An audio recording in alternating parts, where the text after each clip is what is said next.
ಒಂದ್ 2-3 ಸಾಂಗ್ ಮಾಡಿದಾಗ ಕೆಲವ್ರಿಗೆ ಗೊತ್ತಾಗ್ತಾ ಇತ್ತು. ಸೊ ಇವಾಗ 10 ಸಾಂಗ್ ಆದ್ಮೇಲೆ ಇವ್ರಿಗೆ ಗೊತ್ತು ದರ್ಶನ್ ಸರ್ ಅಭಿಮಾನಿ ಮೂಲೆ ಮೂಲೆ ಮೂಲೆ ಮೂಲೆಲ್ಲೂ ಇವತ್ತು ಗುರ್ತಿಡಿತಾರೆ ಜನ. ರೀಚ್ ಆಗಿದ್ದೀನಿ ಅಂದ್ರೆ ಎಲ್ಲ ದರ್ಶನ್ ಸರ್ ಅಭಿಮಾನಿಗಳಿಂದ, ದರ್ಶನ್ ಸರ್ ಇಂದ, ದರ್ಶನ್ ಸರ್ ಹಾಡುಗಳಿಂದಾನೇ ನಾನು ಇವತ್ತು ರೀಚ್ ಆಗಿದ್ದೀನಿ.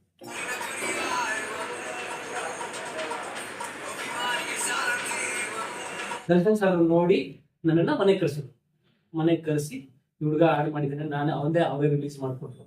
ದರ್ಶನ್ ಅವ್ರನ್ನ, ಅವ್ರ ಫ್ಯಾನ್ಸ್ ಅಭಿಮಾನಿಗಳನ್ನ ನಾನು ಕರೆಯೋದು sir. Darshan sir fans page ಇದರಲ್ಲಿ ಎಷ್ಟೋಗಳಿದೆ. ನಾನು ಕರೆಯೋದು ಡಿ ಕುಟುಂಬ ಅಂತ ನಾನು ಕರೆಯೋದು.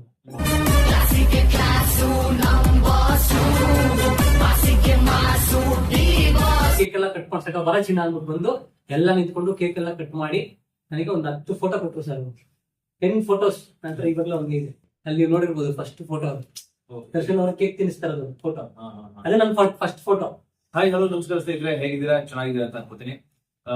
ನಿಮಗೆ ಗೊತ್ತು, ನೀವು ಯಾವುದೇ ಚಾನಲ್ ಹಾಕಿ ಅಥವಾ ಯಾವುದೇ ಯೂಟ್ಯೂಬ್ ನೋಡಿ ಡಿ ಬಾಸ್ ಅವರ ನ್ಯೂಸ್ ಇದ್ದೇ ಇರುತ್ತೆ. ಅದ್ರ ಬಗ್ಗೆನೇ ಸಾಂಗ್ ಬರ್ದಿರ್ತಕ್ಕಂತಹ, ಯಾಕೆಂದ್ರೆ ಡಿ ಬಾಸ್ ನ ಬಾಸ್ ಅಂತ ಎಲ್ಲರೂ ಕರೀತಾರೆ. ಆದ್ರೆ ಬಾಸ್ ನಾನಲ್ಲ, ಇಟ್ಸ್ ಮೈ ಸೆಲೆಬ್ರಿಟೀಸ್ ಅನ್ನೋ ಒಂದು ಸಾಂಗ್ ನ ಬರೆದು ಇಡೀ ಕರ್ನಾಟಕದಾದ್ಯಂತ ಹೆಸರು ಮಾಡಿರ್ತಕ್ಕಂತಹ ಸುಪ್ರೀತ್ ಗಾಂಧಾರ್ ಅವ್ರನ್ನ ಬರ್ತಿದ್ದಾರೆ. ಅವ್ರ ಅಪ್ಪಟ ಡಿ ಬಾಸ್ ಅಭಿಮಾನಿ ಕೂಡ ಅವರು.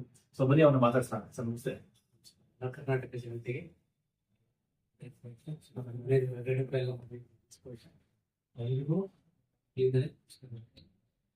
ಸರ್, ಈಗ ಯಾಕಂದ್ರೆ ನೀವು ಇಲ್ಲಿವರೆಗೂ ಸುಪ್ರೀತ್ ಗಾಂಧಾರ ನೀವು ಆಲ್ರೆಡಿ ಗೊತ್ತಿರೋದು, ತುಂಬಾ ಸಿಂಗರ್ ಅಂತ ಗೊತ್ತಿತ್ತು. ಬಟ್ ಯಾವಾಗ ನೀವು ಡಿ ಬಾಸ್ ಬಗ್ಗೆ 1-2 ಸಾಂಗ್ ಗಳನ್ನ ಮಾಡ್ತಿರೋ ಅವಾಗ ಸುಪ್ರೀತ್ ಗಾಂಧಾರ ಅನ್ನೋದು ಇಡೀ ಕರ್ನಾಟಕದಲ್ಲಿ ಡಿ ಬಾಸ್ ಅಭಿಮಾನಿಗಳಿಗೆ ಆಲ್ಮೋಸ್ಟ್ ಎಲ್ಲರಿಗೂ ಗೊತ್ತು. ಡಿ ಬಾಸ್ ಅಭಿಮಾನಿಗಳು, ಅಪ್ಪಟ ಅಭಿಮಾನಿಗಳು ಯಾರ್ಯಾರು ಇರ್ತಾರೋ, ದರ್ಶನ್ ಅವ್ರ ಬಗ್ಗೆ ತಿಳ್ಕೊಂಡಿರ್ತಕ್ಕಂಥ ಪ್ರತಿಯೊಬ್ಬರಿಗೂ ನಿಮ್ಗೆ ಪರಿಚಯ ಆಯ್ತು. ಸೊ ಹೇಗಿದೆ ಸರ್ ಇದೊಂದು ಈ ಫೀಲು, ಈ ವೈಬು ನಿಮ್ಗೆ ಹೆಂಗ್ ಅನಿಸ್ತದೆ? ಚೆನ್ನಾಗಿದೆ ಸರ್. ತುಂಬಾ ಅಂದ್ರೆ ಅವ್ರು ಹಾಡಿ 2 ಅಂತ ಹೇಳಿದ್ರೆ ನಾನು 10 ಸಾಂಗ್ ಮಾಡಿದ್ದೀನಿ. Okay okay. ಅದೇ ಎಲ್ರಿಗೂ ಗೊತ್ತು, 10 ಸಾಂಗ್ ಮಾಡಿರೋದು ಎಲ್ಲರಿಗೂ ಗೊತ್ತು. ಸ್ಟಾರ್ಟಿಂಗ್ ಒಂದ್ 2-3 ಸಾಂಗ್ ಮಾಡಿದಾಗ ಕೆಲವ್ರಿಗೆ ಗೊತ್ತಾಗ್ತಾ ಇತ್ತು. ಸೊ ಇವಾಗ 10 ಸಾಂಗ್ ಆದ್ಮೇಲೆ ನಿಮ್ಗೆ ಅದೊಂದು 3 ಸಿನಿಮಾ ಲೆಕ್ಕ ಆಗೋಯ್ತು. ಸೊ ಇವಾಗ ಎಲ್ರಿಗೂ ಗೊತ್ತು ದರ್ಶನ್ ಸರ್ ಅಭಿಮಾನಿ ಮೂಲೆ ಮೂಲೆ ಮೂಲೆ ಮೂಲೆಲ್ಲೂ ಇವತ್ತು ಗುರ್ತಿಡಿತಾರೆ ಜನ. ಎಲ್ಲೇ ಹೋದ್ರು ಗುರ್ತಿಡಿತಾರೆ ದರ್ಶನ್ ಸರ್ ಫ್ಯಾನ್ಸ್ ಅಂತ ಎಲ್ಲರೂ ಗುರ್ತಿಡಿತಾರೆ.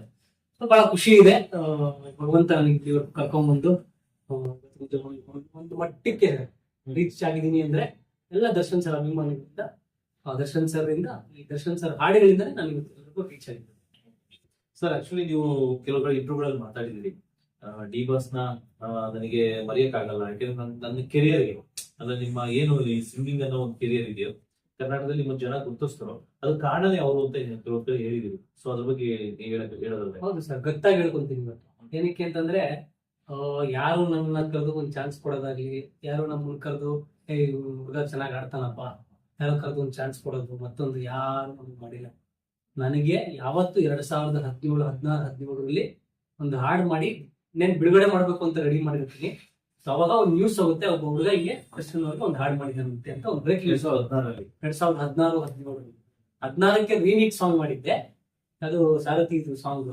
17ಕ್ಕೆ ನಾನು ಸ್ವಂತ ಹಾಡು ನಾನೇ ಕಂಪೋಸ್ ಮಾಡಿ ನಾನೇ ಹಾಡು ಮಾಡಿದ್ದೆ, ಕರುನಾಡಿನ ಕರಿಯ.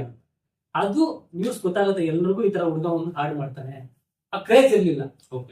ಅದೇ ಫ್ಯಾನ್ ಮೇಡ್ ಸಾಂಗ್ ಅನ್ನೋದು ಕ್ರೇಜ್ ಇಲ್ಲ.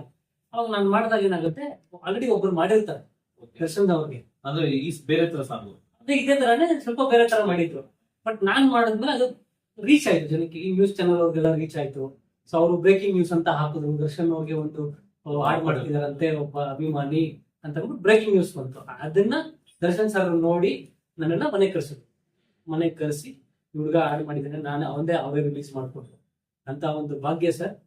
ಯಾವತ್ತು ನನ್ನ ಲೈಫಲ್ಲಿ ನನ್ನ ನಾಳೆ ದಿನ ನಾನು ಹೋದ್ರು, ನನ್ನ ಜೀವ ಹೋದ್ರು ಕೂಡ ಅದನ್ನ ನಾನಾಗಿ ನಾಳೆ ನನ್ನ ಪೀಳಿಗೆ, ನನ್ನ ಮಕ್ಕಳು, ನಮ್ಮ ಮೊಮ್ಮಕ್ಕಳೆಲ್ಲ ನೆನ್ಸ್ಕೋತಾರೆ, ದರ್ಶನ್ ಸರ್ ಮೂಲಕ ಈ ಹುಡುಗ ಆಚೆ ಬಂದ. ಸೊ ಅನ್ನೋದು ಪ್ರತಿಯೊಬ್ಬರಿಗೂ ಗೊತ್ತು ಸರ್. ಇಂಡಸ್ಟ್ರಿಗೆ ಎಲ್ರಿಗೂ ಗೊತ್ತು, ಎಲ್ಲಾ ಮೀಡಿಯಾದವ್ರಿಗೂ ಗೊತ್ತು. ದರ್ಶನ್ ಅವರ ಅನುಗ್ರಹದಿಂದ, ಅವರ ಬ್ಲೆಸ್ಸಿಂಗ್ ಇಂದಾನೆ ಈ ಹುಡುಗ ಹೊರಗಡೆ ಬಂದಿರುತ್ತೆ.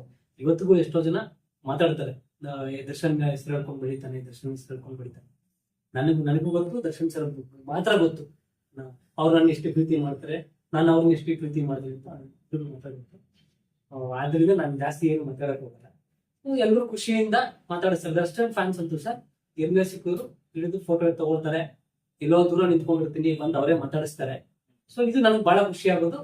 ದರ್ಶನ್ ಅವ್ರನ್ನ, ಅವ್ರ ಫ್ಯಾನ್ಸ್ ಅಭಿಮಾನಿಗಳನ್ನ ನಾನ್ ಕರೆಯೋದು ಸರ್. ಯಾವಾಗ ದರ್ಶನ್ ಸರ್ ಫ್ಯಾನ್ಸ್ ಪೇಜ್ ಇದರಲ್ಲಿ ಎಷ್ಟೋಗಳಿದೆ, ನಾನು ಕರೆಯೋದು ಡಿ ಕುಟುಂಬ ಅಂತ ನಾನು ಕರೀತೀವಿ. ನಾನು ಡಿ ಕುಟುಂಬ, ಎಲ್ಲರೂ ನನ್ನ ಜೊತೆ ಸಾಕಾಗಿ ಇವತ್ತು ನಿಂತ್ಕೋತಾರೆ, ಮುಂದಕ್ಕೂ ನಿಂತ್ಕೋತಾರೆ. ನಾನು ಏನೇ ಕಷ್ಟ ಆದ್ರೂ ಅವ್ರ ಜೊತೆ ನಿಂತೇ ಇರ್ತಾರೆ. ಸರ್, ಈಗ ನೀವು ಡಿವೋರ್ಸ್ ನಾನು ಭೇಟಿಯಾಗಿದ್ದು ಫಸ್ಟ್ ಅಂದ್ರೆ ನೀವು ಸುಪ್ರೀತ್ ಗಾಂಧಾರ ಅಂತ ಗೊತ್ತಾಗೋದಕ್ಕಿಂತ ಮುಂಚೆ ಫಸ್ಟ್ ಭೇಟಿಯಾಗಿದ್ದೆ ಇಲ್ಲಿ.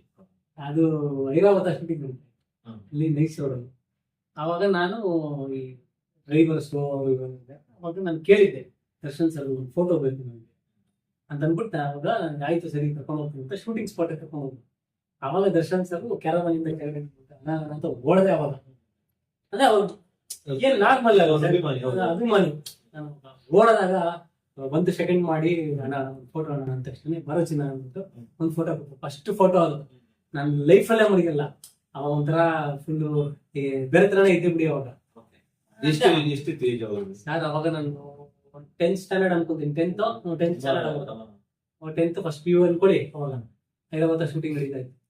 ಅವಾಗೆಲ್ಲ ಒಂಥರ ಬೇರೆ ತರ ಪ್ರೀತಿ, ಅಂದ್ರೆ ಫ್ಯಾನು, ಆ ಮೂಮೆಂಟು ಅದೊಂಥರ ಹಿಂಗೆ ಇತ್ತು ಅಂತಂದ್ರೆ ದರ್ಶನ್ ಅವರು ನೋಡಿದಪ್ಪ ಅಪ್ಪ ಖುಷಿ ಆಯ್ತು. ಅಂದ್ರೆ ಅವ್ರು ನೋಡ್ಬೇಕು, ಡೈರೆಕ್ಟ್ ಆಗಿ ನೋಡ್ಬೇಕು, ಒಂದು ಫೋಟೋ ಇಟ್ಕೋಬೇಕು. ಈಗ ಎಷ್ಟು ಜನ ಸರ್ ಫೋಟೋಗೋಸ್ಕರ ನನಗೆ ದರ್ಶನ್ ಅವ್ರ ಒಂದು ಫೋಟೋ ಇದ್ರೆ ಸಾಕು ಅಂತ ಹೇಳಿ. ಬಟ್ ನನಗೆ ಭಗವಂತ 2016 ನನಗೆ ಭಗವಂತ ಫೋಟೋ ಕೊಟ್ಟ ನನಗೆ ಅಷ್ಟು ಸಾಕು. ನನಗೆ ಆ ಒಂದು ಆ ವೈಬ್ ಅವಾಗಿಂದ ಕ್ರಿಯೇಟ್ ಆಗಿತ್ತು ನನಗೆ. ಸೊ ಖುಷಿ ಆಯ್ತು ಅವತ್ತು ಭೇಟಿಯಾಗಿ. ಅದಾದ್ಮೇಲೆ ಎಲ್ರಿಗೂ ಥ್ಯಾಂಕ್ಸ್ ಹೇಳಿಲ್ಲ, ಥ್ಯಾಂಕ್ ಯು ಫೋಟೋ ಕೊಟ್ಟಿದ್ದಕ್ಕೆ ಅಂತ ಎಲ್ಲರಿಗೂ ಥ್ಯಾಂಕ್ಸ್ ಹೇಳಿ. ಆಮೇಲೆ ನೆಕ್ಸ್ಟ್ ಹೋಗಿದ್ದೆ ಬರ್ತ್ಡೇಗೆ, ಅಂದ್ರೆ 2017 2017 ಅಂದ್ರೆ 16ನೇ ತಾರೀಕು ಬರ್ಡೇ. 13ಕ್ಕೆ ನಾನು ಹೋಗಿದ್ದು ಕೇಕ್ ತಗೊಂಡು ಇಲ್ಲಿಂದ ಹೋದೆ ದರ್ಶನ್ ಅವ್ರಿಗೆ ಕೇಕ್ ಕಟ್ ಮಾಡಿಸ್ಬೇಕು ಅಂತ. ಅವಾಗ ಕೇಕ್ ಎಲ್ಲ ಕಟ್ ಮಾಡೋರು, ಹೋಗಿ ಕೇಕ್ ಎಲ್ಲ ಕಟ್ ಮಾಡ್ಸಕ ಬರ ಚಿನ್ನ ಅಂದ್ಬಿಟ್ಟು ಬಂದು ಎಲ್ಲ ನಿಂತ್ಕೊಂಡು ಕೇಕ್ ಎಲ್ಲ ಕಟ್ ಮಾಡಿ ನನಗೆ ಒಂದು 10 ಫೋಟೋ ಕೊಟ್ಟರು ಸರ್. 10 ಫೋಟೋಸ್ ನಂತರ ಇವಾಗಲೂ ಹಂಗೆ ಇದೆ. ಅಲ್ಲಿ ನೋಡಿರ್ಬೋದು ಫಸ್ಟ್ ಫೋಟೋ ದರ್ಶನ್ ಅವ್ರ ಕೇಕ್ ತಿನ್ನಿಸ್ತಾ ಇರೋದು ಫೋಟೋ, ಅದೇ ನನ್ನ ಫಸ್ಟ್ ಫೋಟೋ. ಅದನ್ನ ನಾನು ಅದಕ್ಕೆ ಹಾಕೊಂಡಿದ್ದೀವಿ, ಫ್ರೇಮ್ ಮಾಡಾಕ್ಬಿಟ್ಟು ಅವಾಗ ಅವಾಗ ಅದೇ ನನ್ನ ಫಸ್ಟ್ ಫೋಟೋ. ಅದನ್ನ ನಾನು ಯಾಕೆ ಹಾಕೊಂಡಿದ್ದೀನಿ ಮನೆ ಜೊತೆ ಅಂದ್ರೆ ನನ್ನ ಫಸ್ಟ್ ಭೇಟಿಯಾಗಿ ಕೇಕ್ ತಿನ್ನಿಸ್ತಾ ಇರೋದು ಅದು ಫೋಟೋ ನನಗೆ ಲೈಫ್ ಲಾಂಗು ಜೊತೆಲಿ ಇರ್ಬೇಕು ನನಗೆ ಅಂತ ಆ ಫೋಟೋ ಹಾಕೊಂಡಿದ್ದೀನಿ. ಬೇರೆ ಎಲ್ಲಾ ಫೋಟೋ ನಂತರ ಇದೆ. ನಾನು ಯಾಕೆ ಅದೇ ಫೋಟೋ ಹಾಕೋತೀನಿ ಅಂದ್ರೆ ಅದನ್ನ ಆ ಮೊಮೆಂಟ್ ಇದೆಯಲ್ಲ ಸರ್, ಆ ಮೊಮೆಂಟ್ ನನ್ಗೆ ಬೇರೆನೆ ಫ್ಯಾನ್ ಮೂಮೆಂಟ್. ನನಗೆ ಅವಾಗ ಯಾವ ಲೆವೆಲ್ಗೆ ಅಂದ್ರೆ ದರ್ಶನ್ ಅವರು ನನಗೆ ಕೇಕ್ ತಿನ್ನಿಸ್ತಾವ್ರೆ ಅನ್ನೋ ಒಂದು ಮೂಮೆಂಟ್. ದರ್ಶನ್ ಸರ್ ನನಗೆ ಕೇಕ್ ತಿನ್ನಿಸ್ತಾವ್ರೆ ಅಂದಾಗ ಅದು ಬೇರೆ ತರನೇ ಸರ್, ಲೆವೆಲ್ಲೇ ಬೇರೆ ಬಿಡಿ. ಡಿ ಬಾಸ್ ಅನ್ನೋ ಕ್ರೇಜ್ ಇವಾಗ ಏನ್ ನೋಡ್ತಾ ಇದ್ರಲ್ಲ, ಆ ಕ್ರೇಜ್ ಅವಾಗಲೇ ಇತ್ತು ನನಗೆ. ಅವತ್ತು ಅಷ್ಟೇ ಪ್ರೀತಿಯಿಂದ ಮಾತಾಡಿ ಹೋಗ್ದಾಗಿಂದ ಅವತ್ತಿಂದ ಇವತ್ತವರೆಗೂ ನಾನು ಅವ್ರ ಜೊತೆಗೇನೆ ಟ್ರಾವೆಲ್ ಮಾಡ್ಕೊಂಡೇ ಬಂದ್ಬಿಟ್ಟೆ, ಅವ್ರ ಫ್ಯಾನ್ಸ್ ಜೊತೆನೆ ಬೆಳ್ಕೊಂಡ್ ಬಂದ್ಬಿಟ್ಟೆ. ಸೊ ಅಂದ್ರೆ ನೀವು ಮೊದಲನೇ ಭೇಟಿದ್ರೆ 2016 17 ಅದೇ ಐರಾವತ ಓಡ್ ಹೋಗ್ತಾ ಇರೋದು. ಹೌದು. ಸೊ ಅದಾದ್ಮೇಲೆ ನೀವು ರೆಗ್ಯುಲರ್ ಭೇಟಿ ಆಗ್ತಾ ಇದ್ರೆ ಬಂದ್ರೆ ಯಾವಾಗ್ಲೂ ಹೋಗ್ತಿದ್ದೆ, ಬರೋರು ಸೆಕೆಂಡ್ ಮಾಡೋರು ಹೋಗ್ತಾ ಇದ್ದಾರೆ. ನನಗೇನಂದ್ರೆ ಇಷ್ಟೊಂದು ಹೆಂಗಾರ ನನ್ನ ಗುರ್ತಿಡಿಬೇಕು, ನನ್ನ ಹೆಸರು ಹೇಳ್ಬೇಕು, ಹೆಂಗ ಏನನ ಆಗ್ಲಿ ಗುರ್ತಿಸ್ಕೋಬೇಕು ನಾನು. ಅಟ್ಲೀಸ್ಟ್ ನಾನು ಒಂದ್ ಎಲ್ಲೋ ಮೂಲೆಯಲ್ಲಿ ನಿಂತ್ಕೊಂಡು ಒಂದೆಲ್ಲ ಗುರ್ತಿಡಿಬೇಕು ನನ್ನ ಅಂತ ಒಂದು ಫೀಲ್ ನನಗೆ. ಅವಾಗ ನಾನು ಏನ್ ಮಾಡಿದೆ, ಸರಿ ರಿಮಿಕ್ಸ್ ಸಾಂಗ್ ಮಾಡ್ಬಿಟ್ಟಿದೀನಿ, ಸ್ವಂತ ಮಾಡೋಣ ಅಂತ ಅಂದ್ಬಿಟ್ಟು. ಅವಾಗ ನನ್ ಕಂಪೋಸಿಂಗ್ ಎಲ್ಲ ಗೊತ್ತಿಲ್ಲ ಸರ್, ನನಗೆ ಏನಂದ್ರೆ ಸಂಗೀತ ಕನ್ನಡನೇ ಗೊತ್ತಿಲ್ಲ. ಒಬ್ಬ ಸಿಂಗರ್, ಆರ್ಕೆಸ್ಟ್ರಾದಲ್ಲಿ ಆಡುವಂತ ಸಿಂಗರ್ ನಾನು ಅಷ್ಟೇ. ನಂದು ಆರ್ಕೆಸ್ಟ್ರಾ ಫೀಲ್ಡ್ ಇದೆಲ್ಲ ಗೊತ್ತಿರ್ತಲ್ಲ, ಸರಿಗಮ ಇದೆಲ್ಲ ಅದಾದ್ಮೇಲೆ ಕಲ್ತಿದ್ದು ನಾನು. ಎಷ್ಟೋ ಜನ ನನ್ಗೆ ಹೇಳೋರು ಮ್ಯೂಸಿಕ್ ಕಲಿ, ವಾಯ್ಸ್ ಚೆನ್ನಾಗಿದೆ ಅಂತ. ಅವಾಗ 1 ವರ್ಷಕ್ಕೆ ಹೋದೆ ಎಲ್ಲಿ ಮ್ಯೂಸಿಕ್ ಕ್ಲಾಸ್ಗೆ. ಅವಾಗ ಸ್ವಲ್ಪ ಗಂಧ ಗಾಳಿ ಎಲ್ಲ ಗೊತ್ತಿತ್ತು. ಆವಾಗ ನಾನು ಕೀಬೋರ್ಡ್ ಇಟ್ಕೊಂಡು ಸರಿ ಬರೀ ಸ್ವರ ಹಿಂಗ್ ಇಟ್ಕೊಂಡು ಬರೀ ಆಡ್ತಿದ್ದೆ. ಅದೇನೋ ದೇವರು ಒಂದು ಎನರ್ಜಿ ಕೊಟ್ಟ ನನಗೆ, ಕಂಪೋಸ್ ಮಾಡೋ ಶಕ್ತಿ ಕೊಟ್ಟ, ಕಂಪೋಸ್ ಮಾಡಿದೆ. ಆಮೇಲೆ ಲಿರಿಕ್ ರೈಟರ್ ನಮ್ಮ ಮಾಧ್ಯಮದಲ್ಲಿ ಒಬ್ರು ಇದ್ದಾರೆ, ಟಿವಿ ರವೀಂದ್ರ ಮೋದಿ ಸರ್ ಅಂತ ಇದ್ದಾರೆ. ಅವರು ಲಿರಿಕ್ ರೈಟರ್ ಈ ಸಾಂಗ್ ಕರುನಾಡಿನ ಕಲಿಗೆ ಅಂತ ಲಿರಿಕ್ ಅವರೇ ಬರ್ತಿದ್ರು. ಅದಾದ್ಮೇಲೆ ಅವ್ರಿಗೆ ಬರೀ ಸರ್ ಅಂದ್ರೆ ಅರ್ಧ ಗಂಟೆ ಕಂಪೋಸ್ ಮಾಡಿದ್ರಿ, ಸಾಂಗ್ ರೆಡಿ ಆಯ್ತು. ನಾಳೆ ರಿಲೀಸು ನೈಟ್ 12:30 ಸರ್. ನಂದು ಸಬ್ಸ್ಕ್ರೈಬರ್ ಇಷ್ಟೊಂದು 200-300 ಸಬ್ಸ್ಕ್ರೈಬರ್ ಇರ್ಬೋದು ನಾವು ನನ್ನ ಯೂಟ್ಯೂಬ್ ಅಲ್ಲಿ. 200-300 ಸಬ್ಸ್ಕ್ರೈಬರ್. ಆ ಒಂದು ಫೋಟೋ ಹಾಕಿದ್ರೆ ಒಂದು ಲೈಕ್, 2 ಲೈಕ್, 3 ಲೈಕ್, ಮಿನಿಮಮ್ ಒಂದು 5 ಲೈಕ್ 10 ಲೈಕ್ ಬರೋದು. ನನಗೆ ನಂದು ಆಡಲ್ಲ ಯಾರು ನೋಡ್ತಾರೆ, ನನ್ನನ್ನು ಯಾರು ಗೊತ್ತಿಡಿತಾರೆ ಅಂತ ಅವಾಗ ನನಗೆ ಬಿಡು ಮಾಡೋಣ, ದರ್ಶನ್ ಸರ್ ತಾನೆ ಜನ ಒಂಥರ ಪ್ರೀತಿಯಿಂದ ಮಾಡಿದ್ವಿ ಸರ್.